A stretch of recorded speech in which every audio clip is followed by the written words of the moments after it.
Hey guys, and welcome back to my channel. Today I have a different type of video in store for you guys. If you already read the title of the video, then you know what I will be discussing. I will be talking about the time I found out I was diagnosed with scoliosis. Now, I have a bunch of questions here on my tablet so that I don't lose track of what to talk about in this video. First question I have is, how did I find out I was diagnosed with scoliosis? I remember being in middle school when I was around, I think it's either at the ending of middle school, so say like 8th grade. Don't know what age that was, but I'll say maybe 14, 15 when I found out. My mother had noticed that when I was walking, I was leaning more to one side as opposed to walking straight, and she felt like something was wrong, but we didn't know why. We always thought that I just walked like my uncle or something, and even my friends at the time saw something was a bit different with how I walked. We didn't investigate further to see what was really wrong. It wasn't until I went for my annual doctor checkup and my mom had brought it up to him, and she brought it up and told him like, hey, like, is there something, with her back or whatever, or and then he like examined my back, and then he looked and he did the line test, and then he did that a few times, and then he said that I had a mild scoliosis, and she was like, what was that? Why didn't we catch it sooner? What can be the cause of it? My mom had a bunch of questions, pertaining to that, but he just basically explained it as, it's something that because we weren't able to because it was something that happened so rapidly in the short period of time, that he wasn't able to catch it earlier or whatever. But he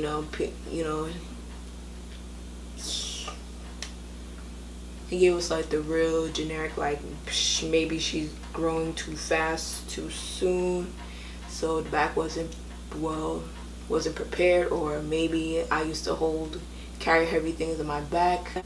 Because at this point, the type of bags that I used to have in middle school was messenger bags. Like on one side, I would have the messenger bag, or a pulley. Like between those things, like I never had like a backpack over my back type of thing. I always had either a messenger bag, which I held for a couple of years, and then I wound up getting the pulley, and then sometime with the pulley, I would have to put that on my back, but that's only on rare occasions.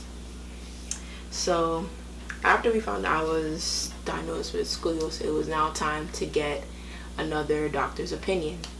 Now, we scheduled this appointment to go to this doctor, and he, we sat, it was like in the afternoon, we waited, it was a long wait, and we eventually got assigned to a room, got us seated and waiting for the doctor, who was extra busy this day.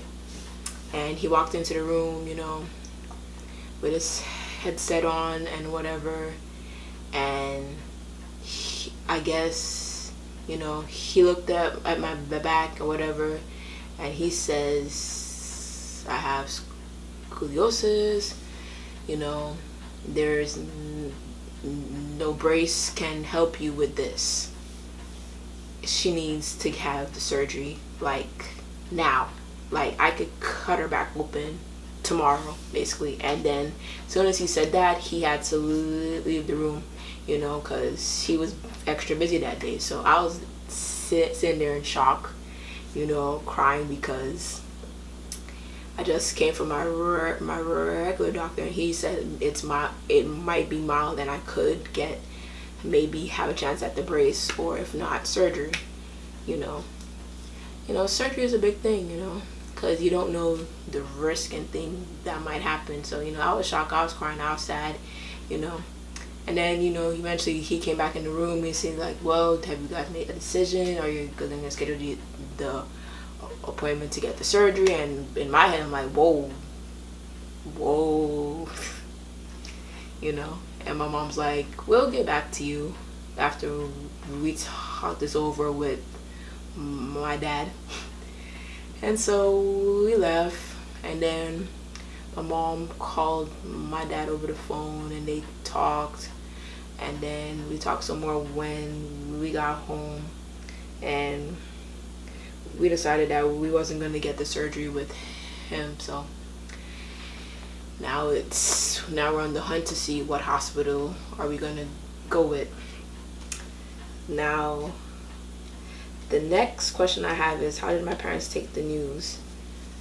I think my mom took it the hardest, because now she's like, I'm like the first person that she knows that had to get surgery done on her back, and on top of that, I'm her child, so she's automatically more protective because I'm her daughter.